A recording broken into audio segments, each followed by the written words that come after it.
बिल्किस बानो जो 5 महीने की प्रेग्नेंट थी, उसका बारी बारी से 11 लोगों ने उसका रेप किया। उसके सामने उसके 3.5 साल की बच्ची के सर को पत्थर पर मारकर उसको कत्ल कर दिया और उसके साथ जो 4 और महिलाएं थी उनका रेप करके उनका मर्डर कर दिया। दोस्तों वीडियो को आखिर तक देखिएगा। AIMIM मजलिस इत्तेहादुल मुस्लिमीन के राष्ट्रीय अध्यक्ष असदुद्दीन अवैसी ने बड़ा ऐलान कर दिया है।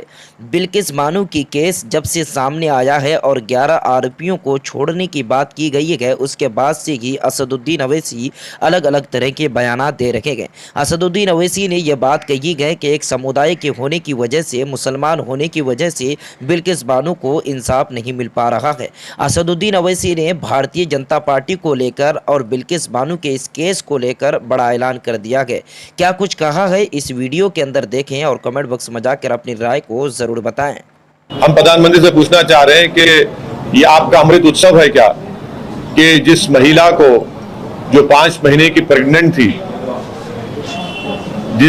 जिसके साथ बलात्कार हुआ, 11 लोगों ने मिलकर उसका रेप किया और उसके परिवार के 4 महिलाओं का रेप और मर्डर कर दिया। बिल्किस बानो को उसके पड़ोसियों ने, जो उसको जानते थे, बिल्किस बानो जो 5 महीने की प्रेग्नेंट थी, उसका बारी बारी से 11 लोगों ने उसका रेप किया।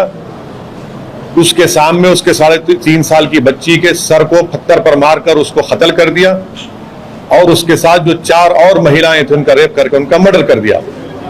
और ये तमाम के तमाम करने वाले बिल्किस बानो के पड़ोसी थे। बल्कि जब बिल्किस बानो का रेप हो रहा था तो जो बिल्किस बानो अपने हाथ में चूड़ियां पहनी हुई थी, वो अपने पड़ोसी की दुकान से खरीदी हुई चूड़ियां थी। और बिल्किस बानो को बॉम्बे हाई कोर्ट में वहां पर सजा हुई, बल्कि ना सिर्फ उन 11 लोगों को बल्कि पुलिस के ऑफिसर्स को भी और डॉक्टर्स को भी, क्योंकि वो कनाइफ कर चुके थे एक्यूज के साथ। ये कौन सी अमृत उत्सव की मिसाल भारत के प्रधानमंत्री दे रहे हैं कि उनके गुजरात में भाजपा की सरकार है और एक महिला को, जिसको 11 लोगों ने उसका रेप किया, जो प्रेग्नेंट थी, 3.5 साल की बच्ची, उसकी बेटी को उसके सामने उसकी हत्या कर दी, उसके 4 परिवार के लोगों को कत्ल कर दिया। ये कौन सा है? ये सुप्रीम कोर्ट ने जरूर कहा था एग्जामिन करो। सुप्रीम कोर्ट ने कहा नहीं था ना कि छोड़ दो बोल के।